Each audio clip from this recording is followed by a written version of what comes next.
नमस्कार। आज हम सीखेंगे 7 ऐसी अनोखी चीज़ें जो हम प्रार्थना में जोड़ेंगे और उससे हम अपने सिग्नल्स जो हम छोड़ रहे हैं प्रार्थना के दौरान, उसे करेक्ट करने की कोशिश करेंगे, जिससे हमें करेक्ट और प्रॉपर ब्लेसिंग्स मिले हमारे आराध्य के या हमारे डिवाइन के, इस डिवाइन यूनिवर्स से।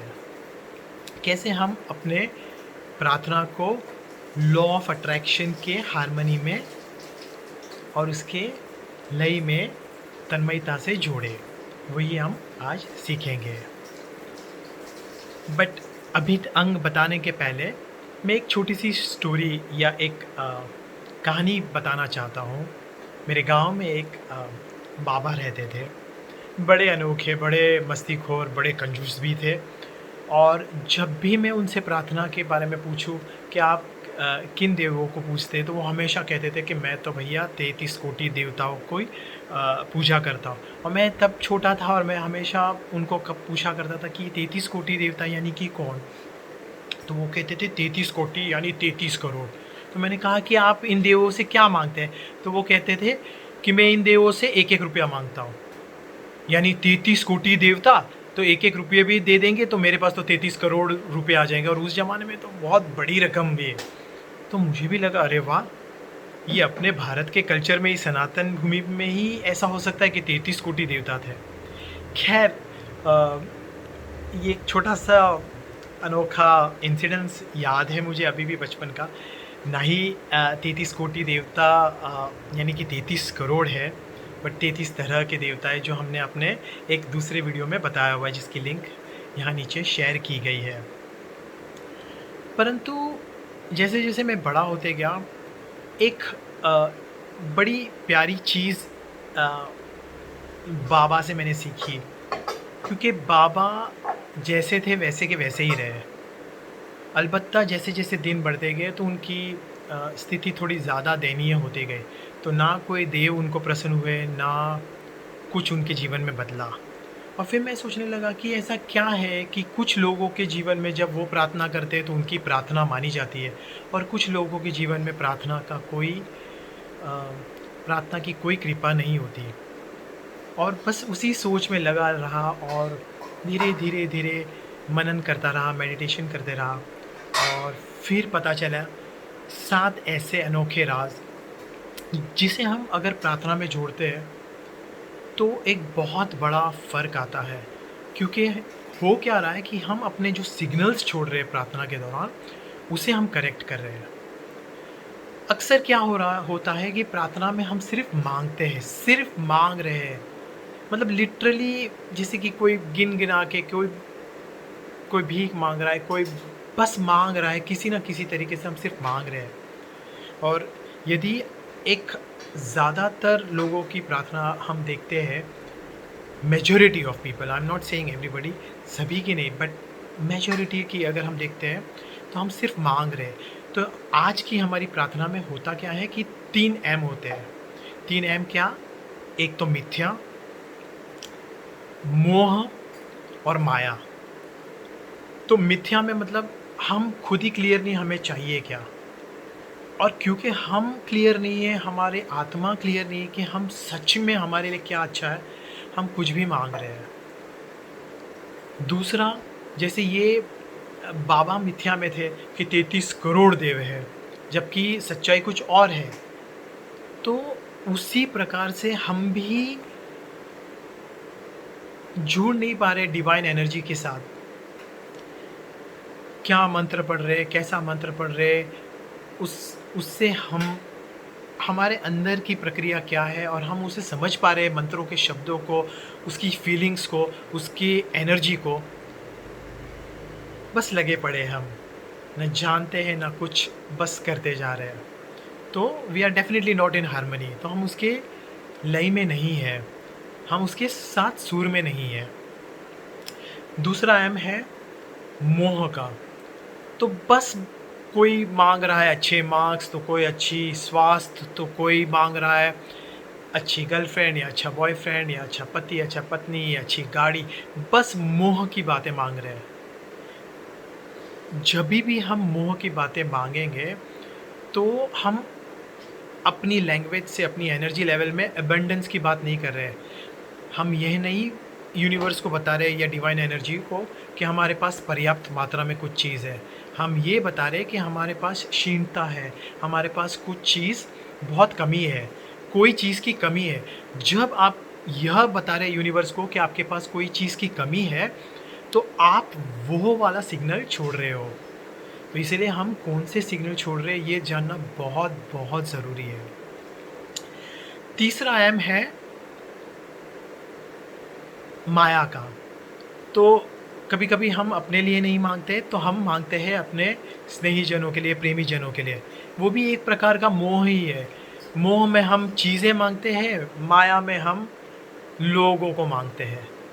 एक प्रकार का बंधन ही है। जब जब हम चीज़ों के पीछे पड़ेंगे या लोगों के पीछे पड़ेंगे, हम अभावता की भावना की एनर्जी का रिले कर रहे हैं। ऐसा समझिए कि हम एक सेल फ़ोन है, ठीक है। तो जैसे हम एक सेल फ़ोन में से नंबर डायल करते हैं और नेटवर्क के द्वारा वो कनेक्ट होकर फिर सामने वाले का वो नंबर लगता है। पर यदि सेल फ़ोन में हम अगर रॉन्ग नंबर लगाए, ठीक है, और फिर सामने वाले को वो नंबर लग नहीं रहा है, और फिर आप गुस्सा हो रहे हो, बहुत गुस्सा हो रहे हो कि नेटवर्क पे दोष डाल रहे हो या सेल फ़ोन पे दोष डाल रहे हो, तो ना ही वो सेल फ़ोन की गलती है, ना ही वो नेटवर्क की गलती है। आपका इनपुट गलत है। जब तक आपका इनपुट गलत है, सिग्नल गलत जाएंगे। इनपुट सिग्नल गलत है तो आउटपुट सिग्नल गलत ही है, गलत ही नंबर लगने वाला है। वहाँ पे दोष ना नेटवर्क का है ना सेल फोन का है। कुछ इसी प्रकार से हम जब अपनी प्रार्थना करते हैं, हमारा इनपुट ही गलत है, क्योंकि इनके कॉन्स्टिट्यूएंट्स नेगेटिव है ना। हम अबंडेंस की बातें नहीं कर रहे, हम यह नहीं बता रहे कि हमारे पास कितना है और कृतज्ञता नहीं महसूस करें कि क्या है। हम यह बताने की कोशिश करें, जब जब हम मांगते हैं तो हम यह सिग्नल छोड़ रहे कि हमारे पास कुछ कमी है। और यूनिवर्स आपके सिग्नल पर ध्यान देता है, आपके मांगने की बातों पर नहीं, आपके शब्दों पर नहीं, आपकी एनर्जी लेवल्स पर, आपके सिग्नल्स पर, आपके भाव पर। तो आपका भाव क्या है जब जब आप मांगते हो कि आपके पास कुछ कमी है, और जैसा भाव यूनिवर्स या डिवाइन देवता या डिवाइनिटी कहो, सेक्रेड यूनिवर्स कहो या डिवाइन एनर्जी कहो, जो कहो, वो जो बड़ी शक्ति है, वह शक्ति आपकी यह छोटी शक्ति को मैग्नीफाई कर कर, एम्पलीफाई कर कर वापस रिपीट कर कर भेजेगा। तो आपने यह भाव भेजा कि आपके पास कुछ चीज़ों की कमी है या आप कंप्लेन कर रहे हो, तो आपके लाइफ में और कंप्लेन आएंगे और अभावता आएगी। तो यह करने के बजाय हमें कुछ चेंजेस करना है। बट 3 एम के साथ में आज की जो हम प्रार्थना करते हैं उसमें अक्सर देखा गया है कि 2 ए भी है। तो ये 2 ए क्या है, वो उसे भी सुधारना है। एक है अविद्या। अविद्या और मिथ्या ये दोनों जुड़े हुए हैं। अविद्या यानी ना हम अपने आप को जानते हैं, ना हम अपनी ज़रूरतों को जानते हैं, ना हम अपने सोल पर्पस को, हम आए क्यों है ये जीवन में, ये पृथ्वी पर, क्योंकि वो पता ही नहीं है। इसलिए हम तुच्छ की चीज़ें मांग रहे हैं। देने वाला इतनी बड़ी चीज़ देने के लिए बैठा है और हम छोटी छोटी चीज़ें मांग रहे हैं। ये तो बिल्कुल ऐसे हो गया कि आपके पास एरोप्लेन है और आप उसे खेत में हल के जैसे चला रहे हो या रोड पे चला रहे हो साइकिल के जैसे, जबकि वो असली में उड़ सकता है। तो इतनी बड़ी बड़ी चीज़ें हम मांग सकते हैं ब्लेसिंग्स में, पर हम मांगते हैं छोटे छोटे पदार्थ या छोटी छोटी वस्तुएं या लोग या बहुत तुच्छ सी चीज़ों का हम मनन करते हैं और मांगते हैं प्रार्थना में। दूसरा है अविनय का। देखिए, अविनय यानी रूडनेस। हमारी प्रार्थना एक तरीके से बहुत रूड एनर्जी है। क्यों रूड एनर्जी है?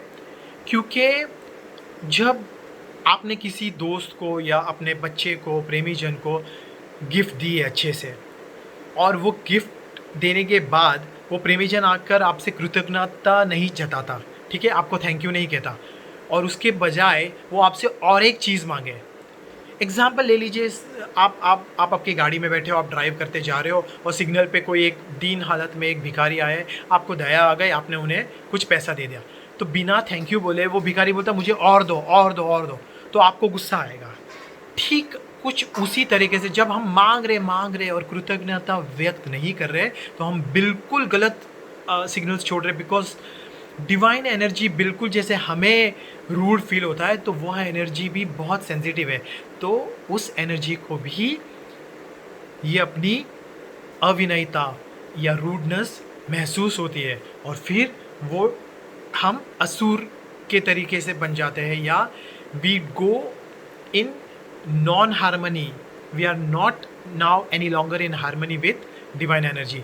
हमने बिल्कुल एक गलत सिग्नल दे दिया। तो इन 5 चीज़ों को हमें अपने प्रार्थना में से हटाना है। तो फिर हमें क्या करना है?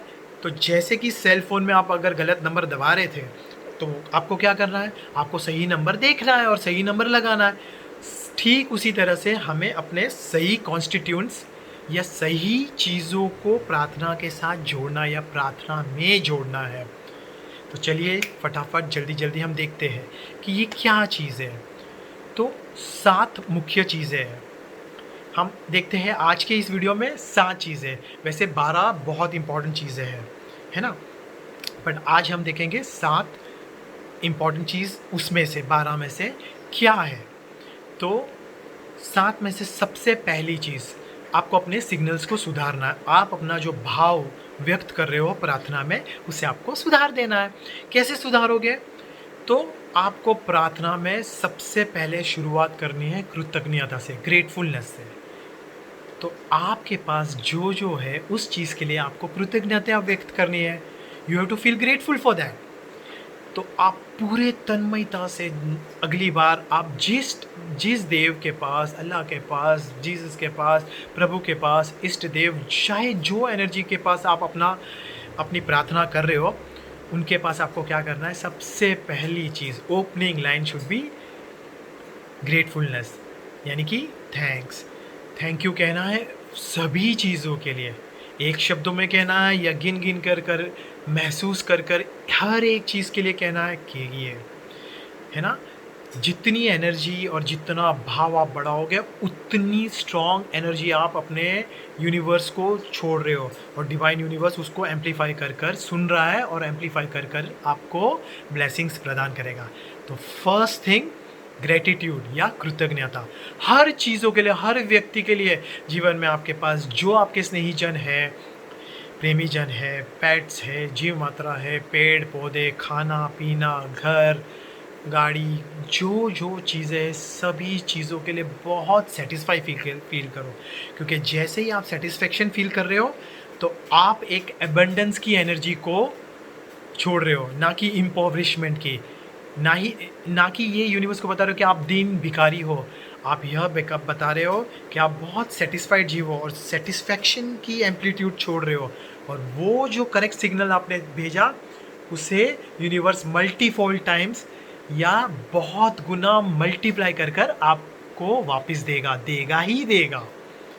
तो कृतज्ञता प्रार्थना में हमेशा, और सिर्फ प्रार्थना में नहीं, क्योंकि असली प्रार्थना तो दिन भर भी होती है। तो हर व्यक्ति हर चीज़ों के लिए दिन भर में आपकी यह कृतज्ञता की प्रार्थना, ये ग्रेटफुलनेस की प्रार्थना हमेशा पूरे दिन मनन होती ही रहनी चाहिए। ठीक है, तो ये था फर्स्ट। अब सेकेंड चीज़ बहुत इंटरेस्टिंग है। सेकेंड चीज़, आपके पास जो चीज़ें हैं जिसके लिए आप ग्रेटफुल हो, है ना, वो चीज़ें उन लोगों के लिए आप प्रार्थना में मांग रहे हो जिनके पास वो नहीं है। आपके पास तो है। देखिए, ये बिल्कुल विपरीत है। हम क्या करते हैं प्रार्थना में? हम सिर्फ मांग रहे, अपने लिए मांग रहे, या अपने प्रेमी जनों जिनसे हम अटैच्ड हैं उनके लिए मांग रहे। नहीं, यहाँ पर बिल्कुल विपरीत, जो हम करते आए हैं उससे बिल्कुल विपरीत। तो प्रार्थना का जो दूसरा स्टेप है, हम उन लोगों के लिए ये प्रार्थना करेंगे कि भाई, जो चीज़ें हमको पर्याप्त मात्रा में दी है वो काफ़ी लोगों के पास नहीं है।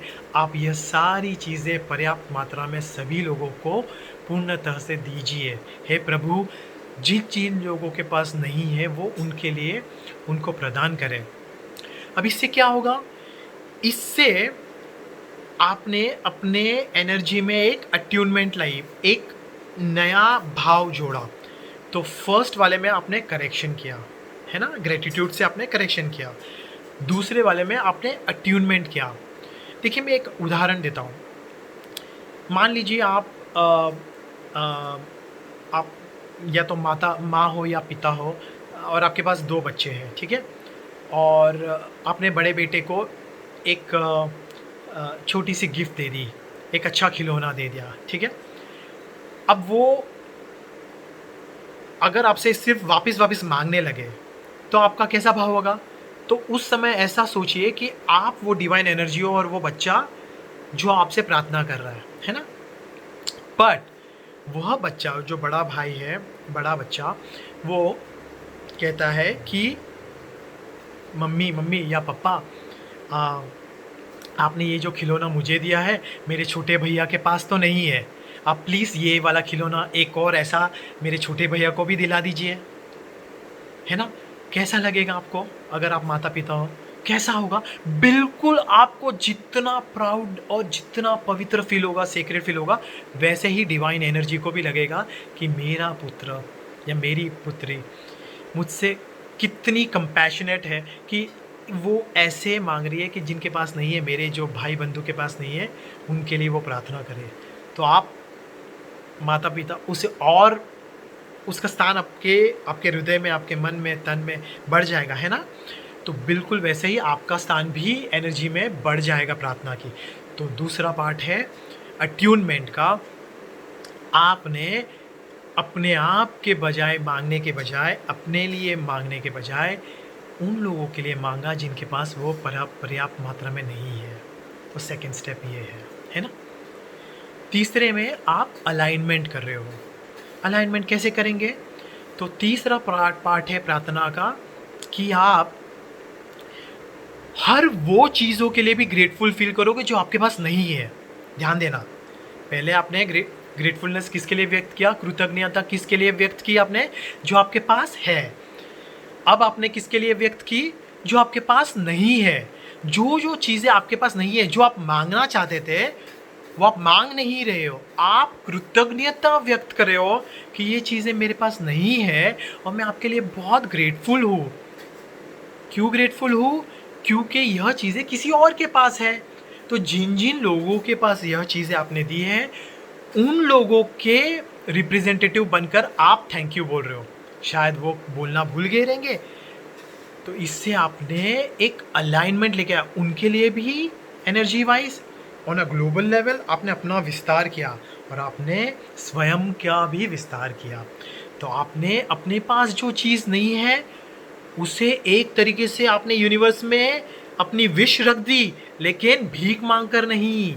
यहाँ पर आपने बहुत प्यारे ढंग से रखी कि यह चीज़ों के लिए आप कृतज्ञता व्यक्त करें जो आपके पास नहीं है। थोड़ी गहराई वाली बात है, ध्यान देना। चौथे में आप वही चीज़ जो दूसरों के पास है पर आपके पास नहीं है, जिसके लिए आपने ग्रेटफुलनेस महसूस की, आप एक और स्टेप आगे बढ़ रहे हो कि यदि हे प्रभु, हे परमात्मा, हे अल्लाह, हे कृष्णा, हे जीसस, हे गुरुदेव, हे गुरु नानक रब जी, या जो भी आपके इष्ट है, जो भी आपके देव है, भगवान है, उनसे जब आप प्रार्थना कर रहे हैं तो आप कहिए कि प्रभु यदि आप ये गिफ्ट हमें नहीं देना चाहते तो मुझे इतना सक्षम बनाइए, मुझे यह ज्ञान दीजिए कि आपने यह क्यों नहीं दिया। तो आप एक रिक्वेस्ट कर रहे हो, एक कंपैशन के साथ आप उन्हें कह रहे हो कि मुझे जो भी लेसन सिखाना चाह रहे हो, ये चीज़ मुझे नहीं दे रहे हो। आप किसी के प्यार में और आप बहुत चाहते हो कि आपकी शादी उनसे हो जाए, पर यदि वो नहीं हो रहा है, वैसा किसी और के साथ हो रहा है, तो बहुत दुख होता है। तो उस समय मतलब यह प्रार्थना बहुत काम करेगी। ये जो आपने रिफाइनमेंट छोड़ा है, ठीक है, एनर्जी का डिवाइन प्रार्थना के साथ, तो आप क्या कर रहे हो? आप यह कह रहे हो कि वह गिफ्ट आप हमें नहीं दे रहे हो, तो ज़रूर इसमें कोई ना कोई राज है जो मुझे अभी नहीं पता प्रभु, बट मुझे इसकी ज्ञानता इसका ज्ञान दीजिए कि यह क्यों नहीं है मेरे पास, और इसमें से क्या सीख है, इसमें से मैं क्या लेसन सीख सकता हूँ, ये लेसन मेरा उद्धार या मेरी उद्गति कैसे करे। How can this lesson evolve me in life when you are not gifting this to me. है ना? तो ये बहुत प्यारा सा चीज़ है। ये हो गए 4 मुख्य पार्ट। अब आता है एक और बहुत इंटरेस्टिंग पार्ट, है ना? तो हम देखते हैं ये वाला पार्ट कौन-सा है।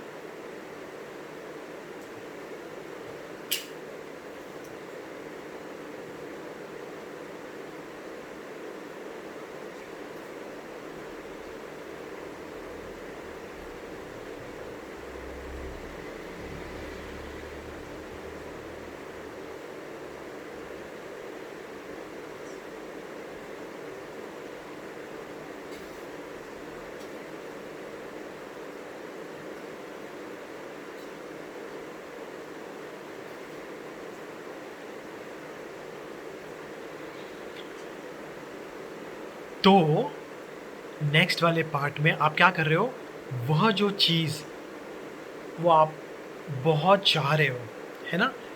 वह चीज़ सभी को तो नहीं दे सकते हो या ख़ास करके व्यक्ति हो, पर आप एक कॉमन डिनोमिनेटर उसका बनाकर आप सभी के लिए वो प्रार्थना कर सकते हो। जैसे कि जिस चीज़ के दुःख से आप जा रहे हो, ओके? शायद आपका हार्ट ब्रेक हुआ है, शायद आपने किसी को प्रपोज़ किया है और उनसे आपको ना हो गई है, या उनकी शादी किसी और से हो रही है, या किसी और को चाहते हैं वो, या फिर आपकी स्वास्थ्य अच्छी नहीं है ना? तो इस समय आपको क्या छोड़ना है प्रार्थना में? उन्हें नहीं, उन्हें माँगेंगे तो वापस आप हीनता की भावना यानी रॉन्ग सिग्नल छोड़ोगे। आपको यह करना है कि हे प्रभु, सभी के जीवन में स्वास्थ्यता दे, प्यार दे। जिन्हें वो सच्चे दिल से प्यार करते हैं, तो उनके जीवन में प्यार भर दे, सच्चा प्यार भर दे, ज्ञान भर दे।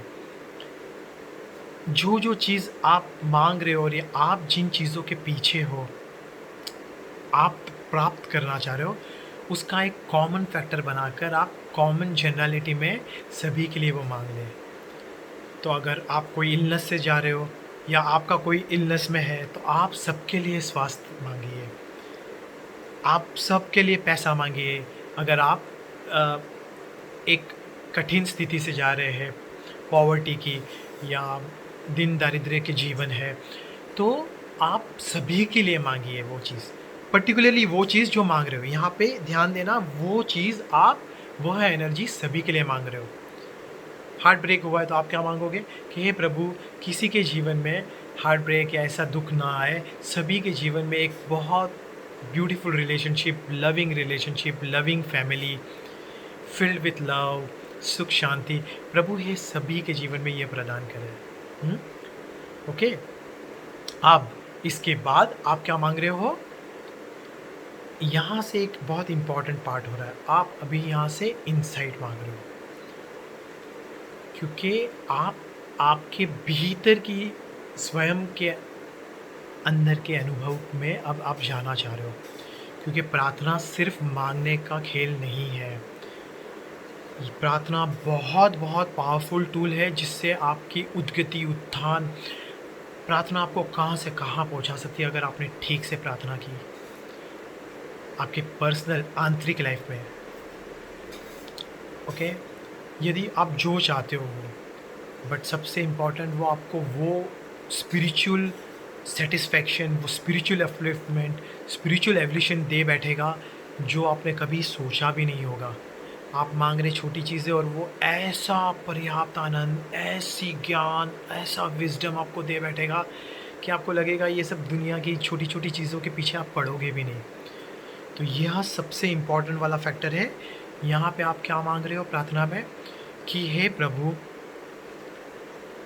यह जीवन मैंने क्यों लिया है? किस पर्पज़ से लिया है? यह पृथ्वी पे मैं आया या आई क्यों हूँ? मुझे इसका ज्ञान दीजिए, मुझे इसका बोध कराइए कि मैं हूँ कौन? मैं सत्य में, मेरा सच्चा स्वरूप क्या है? हे प्रभु, मेरा सच्चा स्वरूप जानकर मैं आपको जानना चाहती हूँ या जानना चाहता हूँ कि आपका सच्चा स्वरूप, आपका विस्तार क्या है? आपसे जुड़ना चाहता हूँ, आपका सच्चा मिलन करना चाहती हूँ या चाहता हूँ। तो ये बहुत इम्पोर्टेंट इनसाइट वाला पार्ट है। आप प्रार्थना में ये माँग रहे हो कि आप आए क्यों हो? आपका सच्चा पर्पस क्या है ये जीवन के पीछे? देखिए, हर प्राणी मात्रा है ना, वो जीवन में आते हैं, बड़े होते हैं, खाते पीते हैं, वह भी बच्चा पैदा करते हैं, प्रजनन करते हैं, फैमिली बनाते हैं और एक दिन चले जाते हैं। तो यह जो मानव शरीर देह लिया है हमने, ये ऐसा अनोखा जहाँ पे हमें विज़डम का एक्सेस है, तो इसे हमें करेक्टली जानना पड़ेगा। क्या हम भी सिर्फ़ यही करेंगे? आए, पढ़े लिखे, हमारा सिर्फ़ विस्तार थोड़ा-सा अलग है, बट कर तो वही है ना। एक फ़ैमिली बनाई, अपने लिए जिया, थोड़ा कुछ और फ़ैमिली के लिए जिया और बच्चे पैदा किए, एक दिन आया और बस चल बसे। इसी के लिए आए हैं या कुछ और बड़े पर्पस के लिए आए? तो वो बड़े पर्पस को जानना है, उसे गहराई में अंदर उतरना है। तो उस चीज़ को आपको प्रार्थना के माध्यम से आपको मांगना है। So you are going to request for your purpose. Why are you here on this planet? Who are you और who am I and why am I here? What is my purpose and how do I connect with you? तो हम अब यदि आत्मा है या soul consciousness है और वह सुपर कॉन्शियसनेस है, तो उससे हम कैसे जुड़े, यह मांगना है। इसकी विजडम मांगनी है, यह प्रार्थना में मांगना है। इससे आप अपना बड़ा विस्तार कर रहे हो।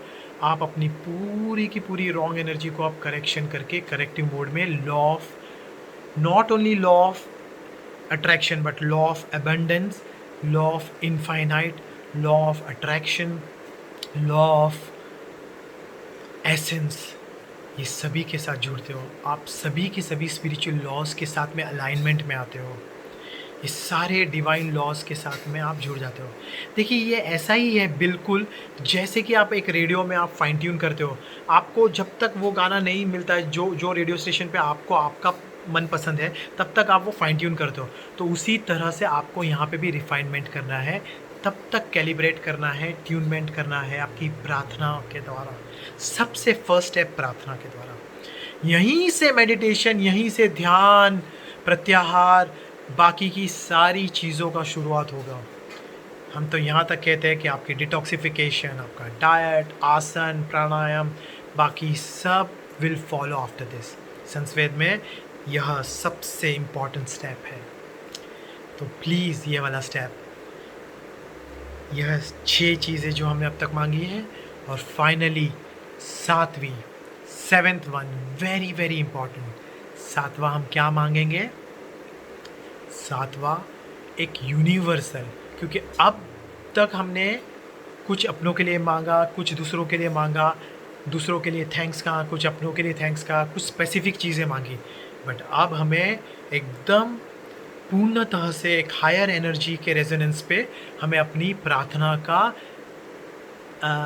रिले, फाइनल रिले करना है। तो फाइनल रिले हम कैसे करेंगे? हम पूरे विश्व के लिए, पूरे यूनिवर्स के लिए सुख, शांति, स्वास्थ्य, समृद्धि, सच्चा आनंद, विजडम, प्रज्ञा और लाइट, यह मांगेंगे हर जीव मात्रा के लिए, हर निर्जीव कण के लिए, निर्जीव कणों के लिए, सभी के लिए हम यह प्रार्थना मांगेंगे। जब ये 7 आप आपके फाइन ट्यूनमेंट करोगे और फिर आप ये प्रार्थना करिए, 33 दिन तक करके देखिए, और प्लीज़ आप फिर कमेंट बॉक्स में लिखिए कि क्या चेंजेस आपके लाइफ में आए। हम आपका सुनते हैं और सुनना चाहते हैं कि आपके जीवन में क्या बदलाव आया, ये सुनकर कैसे बदलाव आया। तो प्लीज़ प्लीज़ प्लीज़ आप डेफिनेटली हमें बताइए कमेंट्स बॉक्स में कि यह कैसा लगा। और यदि यह बातों ने आपको छुआ है, तो आपके प्रेमी जनों, आपके ग्रुप्स में, आपके फ्रेंड्स, फैमिलीज़, सभी के साथ शेयर करिए, क्योंकि सभी में जितना शेयर करोगे वो भी एक तरीका है अट्यूनमेंट का। जितनी अच्छी एनर्जी को आप शेयर करोगे, उतनी अच्छी एनर्जी का आह्वान आप करोगे। नेचर उसे एम्पलीफाई कर कर, डिवाइन यूनिवर्स उसको एम्पलीफाई कर कर, आपका रब, हमारा रब, भगवान, अल्लाह, महावीर, बुद्धा, जीसस, जो कहे वो, गुरु नानक रब जी, ये सभी आपसे बहुत प्रसन्न होंगे और एक बहुत रिफाइनमेंट की प्रोसेस से आप अपना उद्देश्य छोड़ रहे हो, यूनिवर्स में रख रहे हो। भीख मांग कर नहीं, बड़े स्वाभिमान के साथ, बड़े प्योरिटी के साथ, बड़े सेक्रेडनेस के साथ सर उठाकर आप मांग रहे हो। और ये मांग आपके लिए नहीं रहे हो, ये सभी के लिए मांग रहे हो, है ना। तो आज हमने देखा 7 अनोखी चीज़ें, बट 7 नहीं, 5 और इम्पॉर्टेंट है, यानी कि टोटल 12 पार्ट्स है। वो 5 तो बहुत इसे और नेक्स्ट स्टेप पर लेकर जाएगा। तो यह 12 को जानने के लिए टोटल, और इसे इन डेप्थ में जानने के लिए हम एक प्यारा सा वेबिनार लेंगे, और उस वेबिनार में हम सारी डिटेल्स स्टेप बाय स्टेप आज के भी और वह 5 को डिटेल में जानेंगे। और सिर्फ जानेंगे नहीं, उससे हम पेपर पेन पेंसिल लेकर आपके जीवन में आप अपनी प्रार्थना को क्रिएट करेंगे।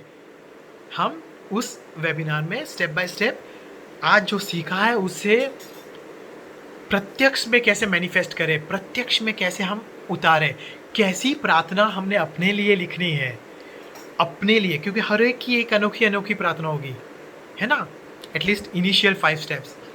तो वो कैसे करना है स्टेप बाय स्टेप, वो हम आने वाले वेबिनार में देखेंगे। तो बिल्कुल जुड़िए वो वेबिनार के साथ, डिटेल्स विल बी शेयर्ड, सारे डिटेल्स नीचे के लिंक में दी जाएगी आपको, और बिल्कुल हमारे साथ जुड़िए। यदि आपको शन शक्ति की वीडियोस पसंद आ रहे हैं तो प्लीज़ इसे सब्सक्राइब करिए, लाइक करिए, थम्स अप करिए, क्योंकि यूट्यूब का एल्गोरिदम इसे आपके सब्सक्राइब और लाइक करने पर, कमेंट्स करने पर खास कर यह इसे अपलिफ्ट करता है, तो हमें मदद मिल जाएगी और एक तरीके से एक डिवाइन एनर्जी मिल जाएगी। एक छोटा सा प्रयास है कि प्रार्थना के द्वारा हम अपने जीवन में, पर्सनल जीवन में बदलाव लाएं। धीरे कर हम अपने जीवन में बदलाव लाएंगे, कोई और हमारे प्रेमी जन, और एक कर सबके जीवन में एक पॉजिटिव बदलाव आएगा। और देखते ही देखते पृथ्वी पर एक कलेक्टिव बदलाव आएगा, एक सुपर कॉन्शियसनेस का बदलाव आएगा, एक मेजर मेगा ग्लोबल बदलाव आएगा, यूनिवर्सल बदलाव आएगा एनर्जी फॉर्म में। और तब यह जो कलयुग जो हम देख रहे हैं, जहाँ पे सभी दुखी है, वह जब यह कॉन्शियसनेस शिफ्ट हो जाएगी, ये कोई एकदम इम्पॉसिबल ड्रीम नहीं है। जैसे ही एक कर सभी की कॉन्शियसनेस में लाइट आ जाएगी तो सतयुग आ जाएगा। कली युग यानी डार्क एज है ना, वो एक रात के समान है। तो जैसे ही सूरज की तरफ हम मुड़ेंगे वैसे ही प्रकाशवान हमारा जीवन हो जाएगा। तो एक कर सभी का जीवन प्रकाशमय, नई चेतना, नई ऊर्जा के साथ, और जैसे जैसे एक कर सभी जुड़ते जाएंगे, बस देखते ही देखते नया युग, सतयुग, जिसे हम संसयुग कहते हैं, बस वही लाना है जहाँ पर सब सुख, शांति, समृद्धि से रह पाए। क्यों ना रहते, हम क्यों नहीं रह सकते? सोचिए ना, आज पूरे जीवन में, पूरे दुनिया में कितना दुख दर्द किसी ना किसी प्रकार में है। कोई किसी को दुख दर्द दे रहा है, कोई किसी का कुछ चोरी कर रहा है, कुछ ले रहा है, कोई दे रहा है, कुछ ब्रेकअप्स, कुछ ये वो, हर चीज़ में सिर्फ दुख ही दुख है। सच में इसकी ज़रूरत है। यदि हम अपनी चेतना और अपनी ऊर्जा को बढ़ा दें, हम अपने जीवन में प्रकाश को प्रज्वलित करें, उसको अट्रैक्ट करें और बाकी भी करने लगे, तो देखते ही देखते एक नया युग का परिवर्तन हो जाएगा। तो मेरी प्रार्थना है, यदि आपको यह पसंद आया तो प्लीज़ शेयर करिए और हमसे जुड़िए, हर फॉर्म में जुड़िए। हमें सभी तरह के वॉलंटियर्स चाहिए। यदि आपका टैलेंट है म्यूज़िक में, लिखने में, पीपीटी में, वीडियोस बनाने में, कोई तरीके से मदद कर सकते हैं, इसे प्रमोट करने में मदद कर सकते हैं, हर तरीके से आप जो श्रमदान देना चाहे तो जुड़िए हमारे साथ। धन्यवाद। Thank you very much. शन शक्ति।